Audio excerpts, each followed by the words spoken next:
everyone, and welcome to First Coast Living. I'm Casey DeSantis. And I'm back. I'm Charlene Shirk, still in for Curtis. Any word? I feel like it's a Where's Waldo kind of conversation. It really is, and we're living vicariously through Snapchat. So we only have this window with which I bug Jared. Jared's like our floor director, editor extraordinaire, great guy. And I always say, what's up with Curtis? What is up with Curtis? No, yeah, you gotta check. He's gotta look. Okay, so he's on Facebook though and Instagram, isn't he? We'll have to check that too, not just Snapchat. So I think the good stuff's on Snapchat though. Oh, the secret good stuff. Okay, yeah, gotcha. The real story of what's going on. The things that can be told. Yes, apparently for a small window and then it goes away. But we'll grab it and show it to you when we get a chance on the show. Okay, people. So we have another reason to tune in to The Voice every week. Well, Dylan Garrard, who was born and raised in McClenny and is a University of Florida graduate, participated in last night's blind auditions. You know, that's where they have the chair and then they turn around. So watch what happened. 'Cause I knew I loved you then, but you never know. 'Cause I played it cool and I was scared of letting go. And I know I needed you, but I never showed. And I wanna stay with you till we're gray and old. Say you won't let go. Say you won't let go. No. What's your name, man? Dylan Garrard. God, I was able to feel something from what I was listening to, and that's why I turned around. You were so subtle in how you did everything, and it was really refreshing. You have this cool vibe, man. I want to get to know that vibe a little bit more. You're special. Thank you very much. What made me turn around is I see potential there, and you have so much more that I don't think you realize you have. For instance, I would love to change the key, because I feel like the key was slightly wrong for you. Maybe. I don't know how Go high with me real I don't quick. know how high you're talking about taking it. Sometimes when you're singing someone else's song, it's like wearing clothes and it's tailored to someone else. Maybe take it up a half step. Oh, you want me to do it now? Yeah, oh, right man. now. Oh, you're getting coached. You're getting coached. Go ahead. And you smiled over your shoulder. For a minute I was stone cold sober. I pulled you closer to my eyes. Say you won't let go. That's so cool. She was working that one. She knew they all wanted it, and she was like, you, me, I'm locking in. Right. However, ... he went on to choose Adam. It's such drama. Well, if you notice, when they both turned around, they both said, you're not really pushing it. He's probably nervous, too. I'm sure when you're nervous, you stay in your safety zone, and they were like, we know you've got more to do. Yeah. Well, I mean, I think he and Adam are kind of like, you know, mirrored for each other. Right. Same kind of style. I should have gone with Jennifer. All right, well, you can support Dylan by following him on Twitter and watching him on The Voice, which is airing right here on NBC 12 on Mondays and Tuesdays at 8 p.m. And Evan, who is he's directing the show right now and doing a phenomenal job at that. He knows, he's from McClenny and knows him. They played on the same soccer team, something like that. Very cool. So there you go. We're rooting for the hometown guy. Very cool, always. Yes, and so another programming note, Blacklist returns for a new season tonight in a new time slot, Wednesdays at 8 p.m. Eastern. Have you seen Blacklist? I have not yet. Am I saying Blacklist? Yeah, Blacklist. Have you seen it? Yeah, I watched the first season and then I got away from it. And so what I want to do is go to Netflix and kind of binge and get caught up to where I need to be. I tell you, I'm catching up on Nashville right now. I love Nashville night right now. So, but I'm close to the end of catching up, so I am looking for a new one. But okay, so it's the season starting, but that's not all that's new. Apparently, last season's revelation that Red Reddington, did you know this, is indeed Liz Keene's father. Okay, well, there's a is now spoiler taking alert. the show in a whole new direction, Casey. Okay, I didn't know this. You better get back looped in Apparently, there. yeah. Mark Barker is here. He's going to show you why you need to watch it again. Take a look. We're outside. It's very noisy here. From the opening moments of tonight's premiere of The Blacklist, with Reddington hijacking a pricey convertible, Sorry, sweetheart. I need to get off. a tone is set for the new season. He's got to pay his rent, so he's taking the car so that he can sell it and pay his rent. His financial empire wiped out, Reddington's faced with rebuilding. I make my bed where I lay my head. At the Terrace Vista Motor Lodge. He's sort of bottomed out, but that's amusing. And he seems to be having a grand old time. That's partially because Reddington's also finally come clean about Elizabeth Keene. You are my father, and oh my God, that sentence. I'm happy to see her smile a little bit more this season. But Keene also finds herself torn by her FBI responsibilities and the pull of Reddington's world. She has to take care of her pesky dad now. Tonight, that means helping Dad on his bounty hunting assignment. Elizabeth, you'll need to pack a bag. We're taking a road trip. We? Yes, please. I don't have a car. The drama and the action of the show are not diminished at all, but we're able to take a breath of fresh air and sort of lean into having a lot more fun. It's Tuscan sunset. It looks like a pumpkin. Something that turns the new season of The Blacklist a little bit upside down. Mark Parker, NBC News.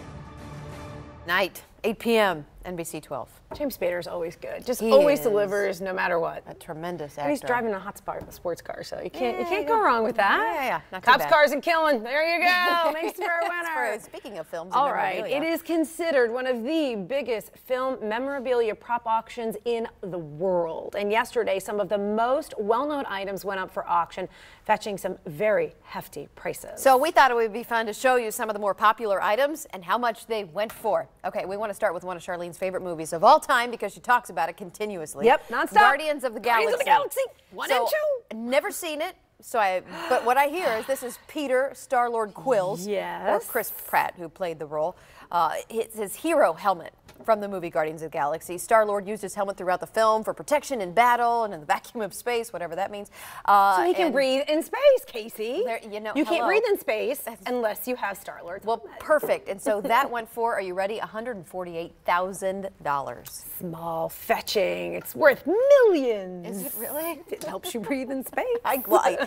And it's been on Chris Pratt's pretty face. Well, then there you go. That's the selling point, I guess. That's true. This next one is pretty neat. Okay, it's a futuristic police car. It is from Back to the Future 2, when Doc Brown and Marty McFly brought Marty's girlfriend Jennifer to the future, and she was found unconscious by 2 police officers who then flew her home in their futuristic police cruiser. Now that went for $67,000. I wonder if it's operational. If it works, then it's totally different than just a prop that kind of sits in the corner of your garage, like, you know. Well, yeah, it only went for about half of what Star-Lord's helmet went for. I know, that was the big seller. That was that movie, I guess, is the big thing. Okay, so Indiana Jones, you know, the bullwhip that he used from the sequel Indiana Jones and the Last Crusade.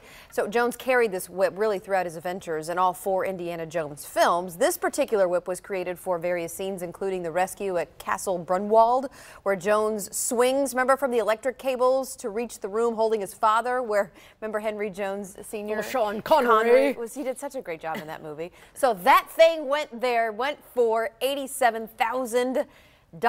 What do you do with that? You pull that out as a party toy and everybody goes, where is this party going right now? I'm just saying. You pull out a helmet, everybody wants to try it on and take a picture. You pull out a whip and people are like, you know, maybe we need to go. What kind of parties are you going to? That's what I'm saying. I was thinking a wall decoration. That thing comes out, I'm wondering, what decision have I made to be here tonight? I'm going to think totally differently next time I get an invitation to this one's house. As you should. All right, Pete Maverick Mitchell's, remember Maverick, Tom Cruise from the film Top Gun? Well, it went for auction. Maverick wore his flight suit during aerial operations with the U.S. Navy's Fighter Weapons School. Yeah, and remember that movie? Carrier. He was the Chris Pratt before there was a Chris Pratt. Right, well, that's right. His flight suit went for $50,000. I think they should have put his flight suit along with Chris Pratt's helmet. Combine the deal. Combine the deal. $50,000 I didn't think was that much. You know what I'm For thinking? Tom Cruise? You know, I'm thinking it's because it's an older movie, and I hate to say that because that kind of dates it. It is I mean, it's a classic, but it, you know, $50,000 for Tom Cruise. I'm with you. I'm baffled by those numbers myself. Okay, remember this movie, the freaky one, The Shining? Remember this? One time. Watch it one time. Never again. Exactly. This is what was worn by Jack Nicholson. So his character Torrance wore the jacket throughout the film as he was slowly descending into madness during the long winter he spent with his family at the Overlook Hotel. So why anybody would want that jacket is beyond me, but somebody paid $80,000 for that thing. All right, so this mammoth thing went up for auction as well. Now, I love the aliens. This is That's also always kind my of creepy. favorite. This I can see at one of your parties. Yeah, it's an alien warrior costume from James Cameron's action sci-fi sequel Aliens. Ripley, played by none other than the fabulous Sigourney Weaver, and the Colonial Marines battled alien warriors throughout the film during their doomed rescue mission. That went for $67,000. And what exactly do you do with that? Do you stick that in the corner of the room? Or you know what you do? You put it right by the front door for people you don't want to come in, right? And they see that and they run. Wasn't that thing part of a ride? And it's not MGM anymore. It's Hollywood Studios, right? And Disney. Didn't they have a ride for movies? Aliens? Didn't the Alien? Didn't they? I didn't go on that ride. You didn't? No. Don't you remember? You're such a Disney guy. No. He's like, oh, I don't like scary. I want to go to Universal. I like cool sci-fi, but I did like the Aliens. I didn't see all the series. Yeah. I've seen the first one like a million times. I just don't know what you do with that. I don't know where I'm that not goes. sure either. And last but not least, Dr. Peter Venkman's or Bill Murray's jumpsuit from the supernatural comedy classic Ghostbusters. As you know, Venkman wore his Ghostbusters jumpsuit during numerous ghost catching scenes throughout the film. That went for $46,000. Also a classic on the low side. Well, I guess what it's like $46,000 is a lot of money. I mean, I can't even imagine. But you think these are people probably with really large disposable incomes where they can. Or it could be museums that are looking to purchase and display them, and that's kind of what their thing is. That's the particular genre of museum that they are. A return on their investment then by selling tickets. Ripley's Believe It or Not. Or a charity thing. I don't know. Or a charity thing. We gotta do a little Google. Yeah, all right, well, it was a wedding day to remember, but not in the way that newlyweds ever expect to remember their wedding. So after the couple said, I do, the groom noticed a child in danger. Yeah, so what he did, he jumped into action, his suit and all, and the wedding photographer caught the entire thing on camera. So NBC's Joe Fryer has more on this story. Take a look. When Brittany and Clayton Cook tied the knot, that was their first big leap.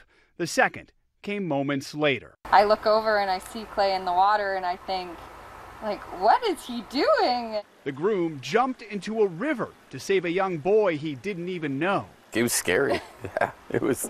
I was a little bit of shock too myself because I went over there and his face was underwater and he was fighting. The newlyweds had been posing for photos in an Ontario park when Clayton noticed the boy struggling after he was apparently pushed in by another kid. Lucky he was only a little guy and I could just get him I grabbed him sort of right here and I just honestly just sort of hucked him up. The unconventional wedding images were captured by photographer Darren Hatt. Almost as soon as I realized what was going on, he had already saved the day. Quite the marriage memory, for better or worse, richer or poorer, drier or wetter. Joe Fryer, NBC News. And she is like, I picked the right guy. What a handsome hero. Yeah. Hello, Chris Pratt who? Hello. Yeah, wait, how much is his suit going for? Wait a minute. Seriously. Sell that boutonniere.